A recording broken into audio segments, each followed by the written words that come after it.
ನೀವು ಯಾಕೆ ಬಡವರಾಗೆ ಉಳಿತೀರಾ ಅನ್ನೋದ್ರ ಹಿಂದಿನ ಸತ್ಯನ ನಾನಿವತ್ತು ಹೇಳ್ತಾ ಇದ್ದೀನಿ.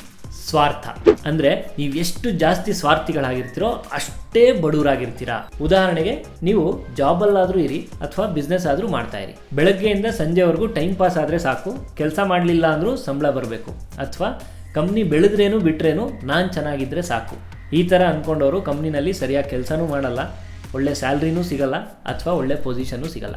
ಬಿಸ್ನೆಸ್ಸಲ್ಲೂ ಅಷ್ಟೇ, ನಾನು ಹೇಗಾದರೂ ಸರಿ ದುಡ್ಡು ಮಾಡಬೇಕು, ಕಸ್ಟಮರಿಗೆ ಮೋಸ ಮಾಡಿದ್ರೂ ಪರವಾಗಿಲ್ಲ, ಅಥವಾ ಎಂಪ್ಲಾಯೀಸ್ಗಳಿಗೆ ಸರಿಯಾಗಿ ಸಂಬಳ ಕೊಡಲಿಲ್ಲ ಅಂದರೂ ಪರವಾಗಿಲ್ಲ. ಹೀಗೆ ಅಂದ್ಕೊಂಡವರು ಯಾವತ್ತೂ ಬಿಸ್ನೆಸ್ಸನ್ನು ದೊಡ್ಡದಾಗಿ ಬೆಳೆಸೋದಕ್ಕೆ ಸಾಧ್ಯ ಇಲ್ಲ.